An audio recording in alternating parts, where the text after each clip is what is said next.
Everything is inspired by the teachings of His Divine Grace, A.C. Bhaktivedanta Swami Prabhupada, who is the founder and chair of the International Society for Krishna Consciousness. Om Agyanati Mirandasa Hiranyana Sarakya Chaksuru Meditanyana Tashmai Shri Gurave Namaha Sri Chaitanya Manobhistam Stapitam Yanubhutare Sayam Rupa Karamayam Parati Swapanadikam. Our topic today is the higher taste. We have 5 senses: smelling, hearing, speaking, touching, tasting. They're compared to 5 horses in the Bhagavad Gita, the Song of God. And those horses, they want to go wherever they want to go. They want to run wild. And the problem is, if we allow them, they're going to take us over a cliff and we're going to meet with destruction. We define self-control as the ability to rein in our senses, our thoughts, and our emotions in order to achieve a long-term goal. Just like the charioteer uses the reins to constructively channel the energy of the horses. Similarly, a person on the spiritual progressive path avoids destruction by directing the senses constructively. Every day, we're faced with decisions as to whether we want to be ruled by the senses and live pretty much on the same level as the animals, or be disciplined so we can live a life of excellence. Discipline and self-control are not our enemies. Nowadays, they're tended to be viewed in a negative light. We think that discipline means what you can't do, what you can't eat, what you can't spend, where you can't go. However, these prohibitions are tools that Krishna, or God, uses to help us achieve our goals.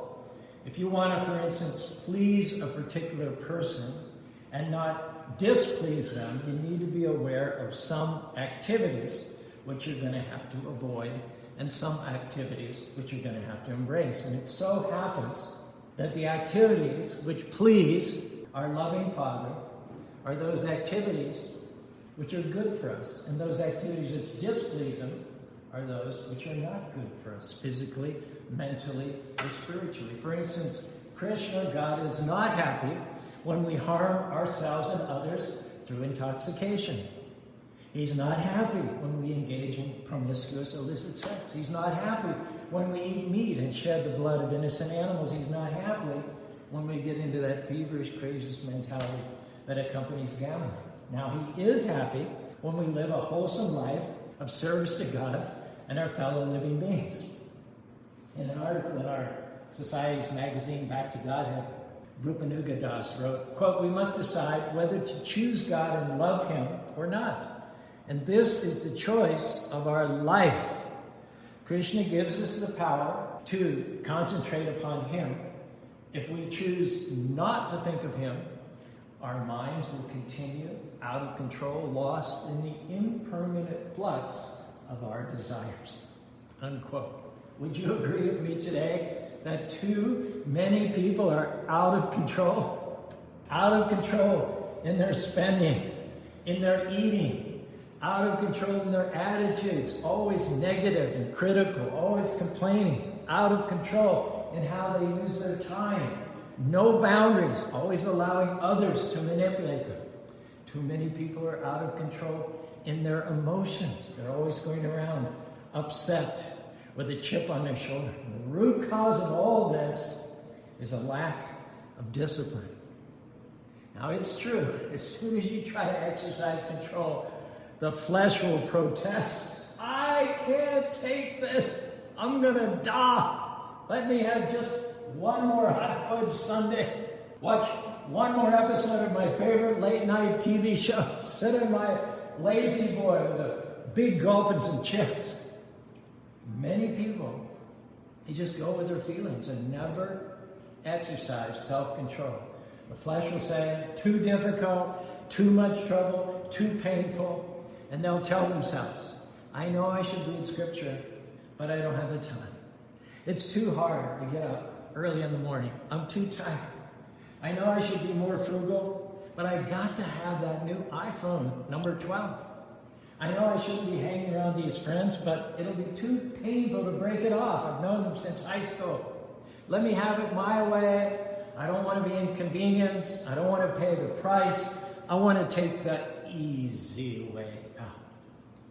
Can I tell you, those areas in which you don't exercise control are those areas which are going to keep you from God's best for you.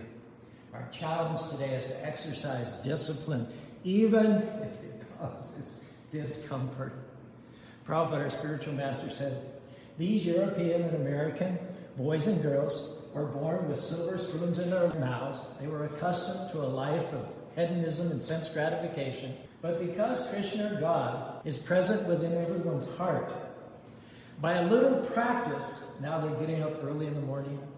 They're not gambling. They're not taking intoxicants. They're living chaste, meaningful, God-centered lives.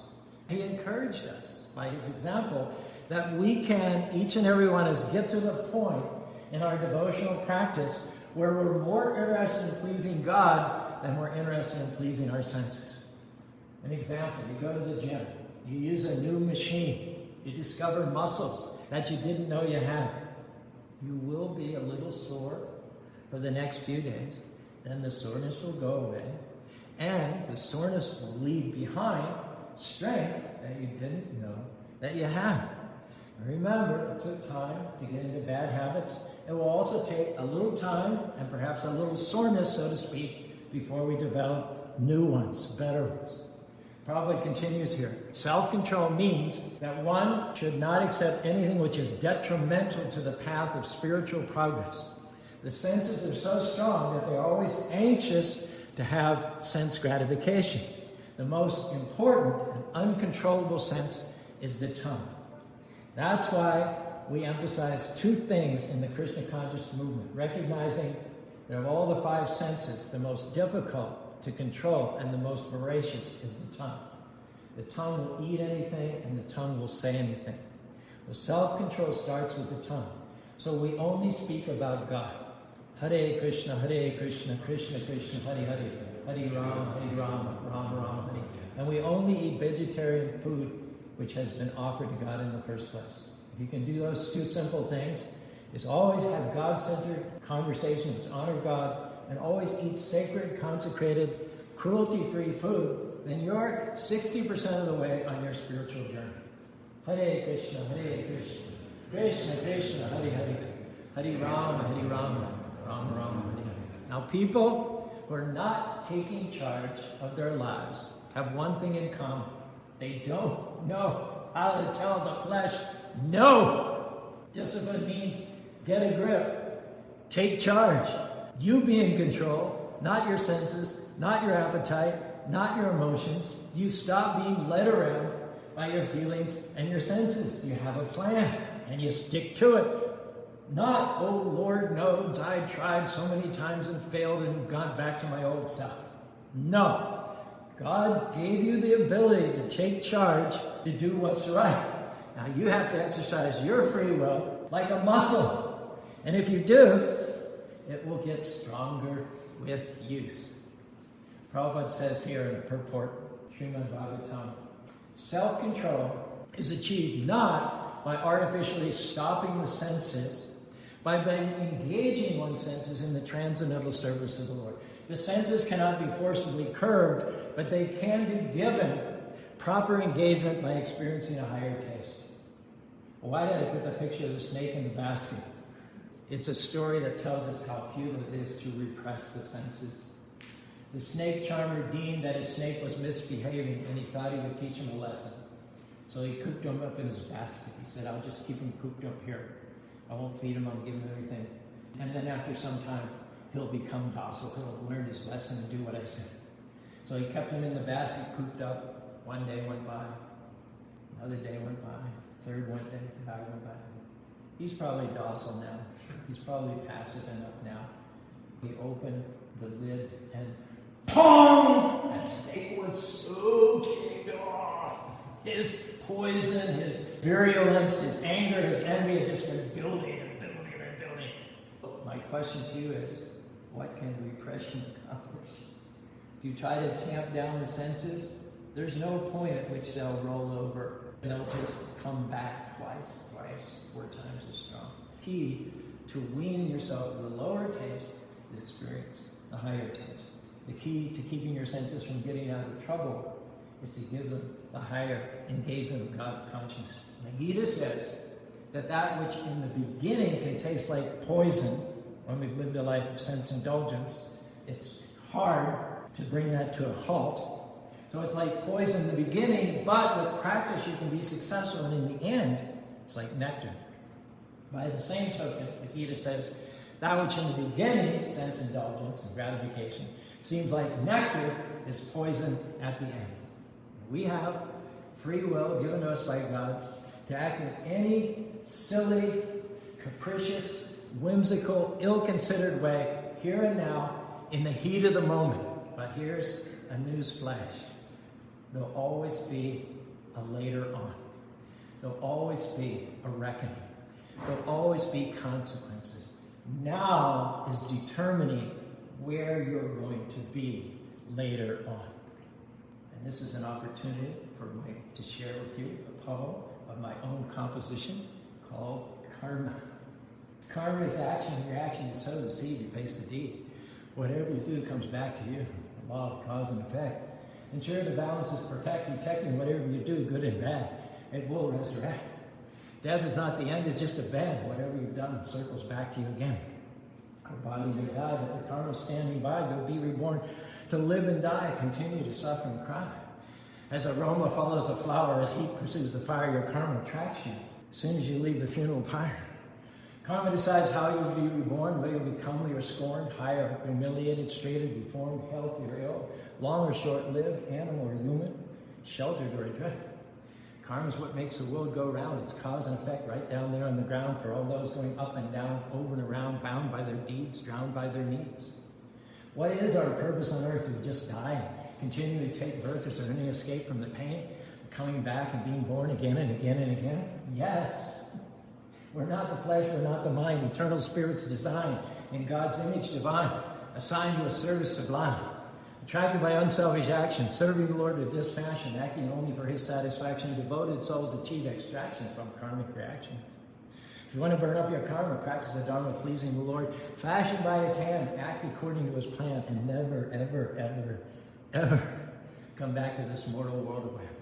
Pain's going to be there, and we have a choice between two types of pain. We can experience the pain of discipline, or we can experience the pain of regret. Now, the pain of discipline, you get it over with right up front, and it weighs ounces. The pain of regret, it builds up and builds up, things you didn't do, what you should have, could have, would have done. And 20 years from now, it's tons. It weighs tons of regret on your shoulders and despondency. So our suggestion is, why not get stirred up now and get right on course today? Our message is, the price we pay to be disciplined and exercise self-control is minute compared to the price of regretting a wasted life down the road. Trust me, the price of regret is too heavy a price to pay.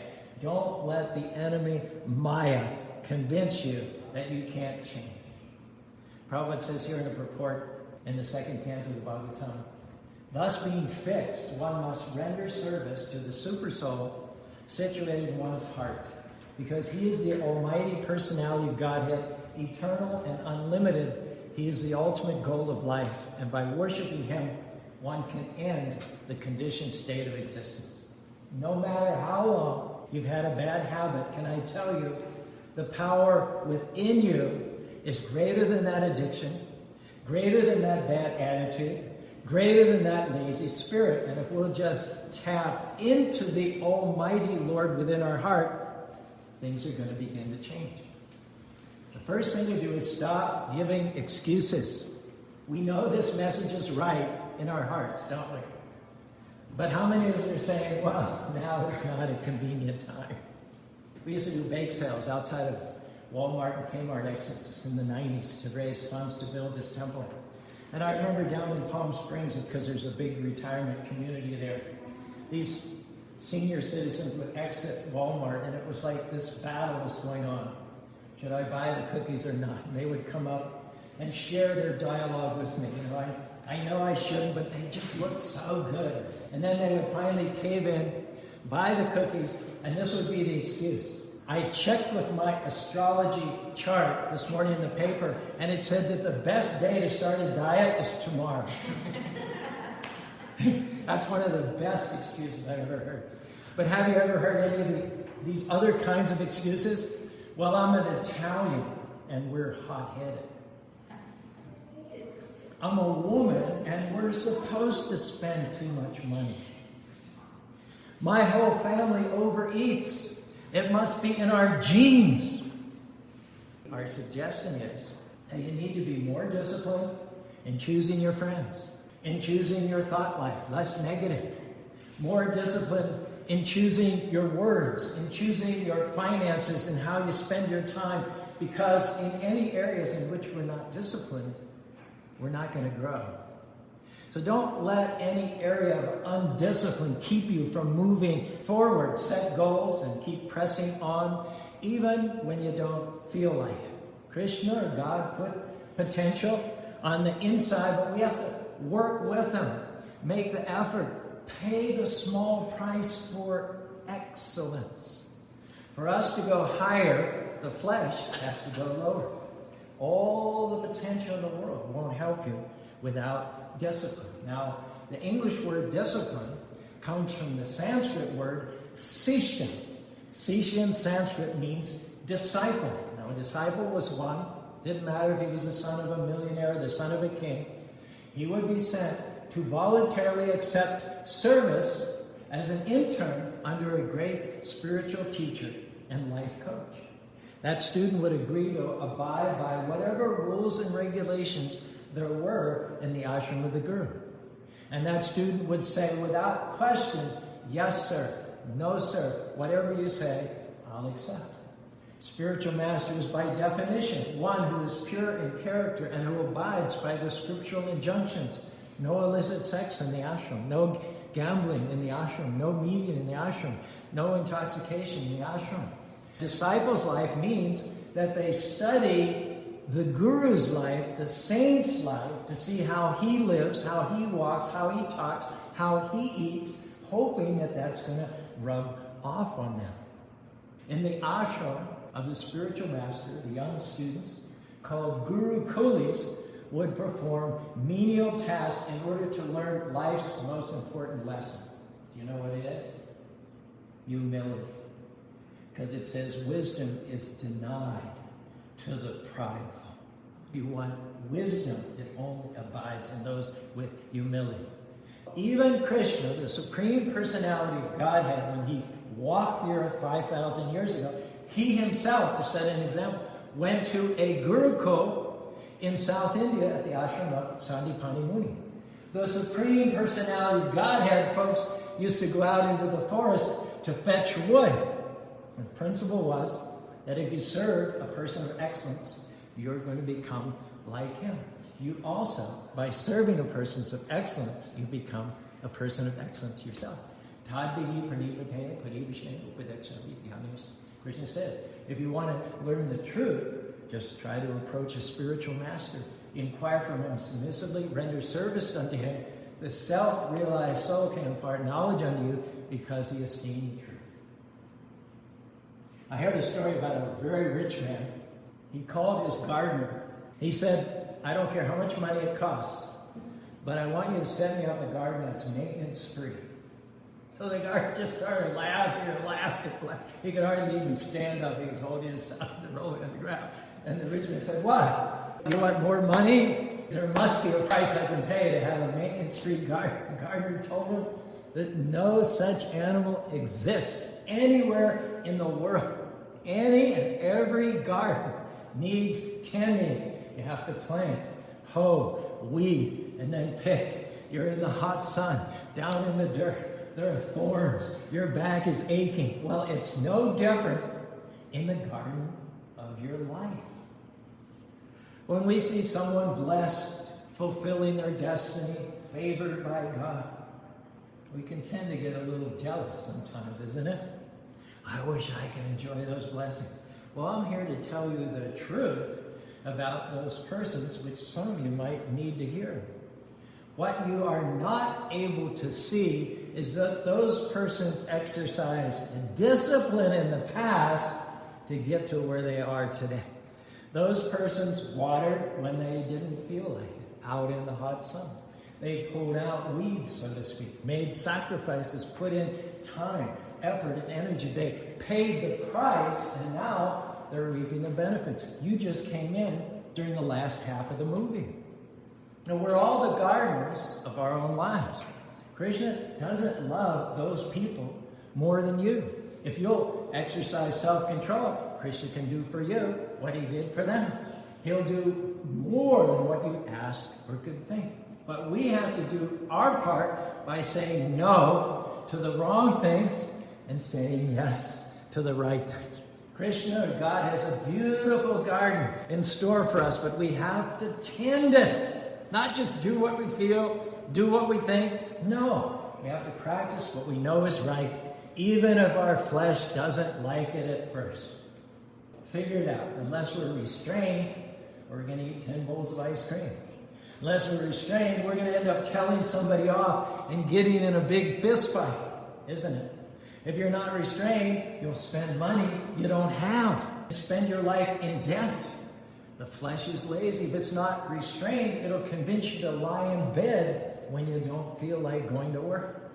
You have to learn to not give way to the flesh, but try for the fruits of the Spirit, which are just the opposite. Self-control is a fruit of the Spirit.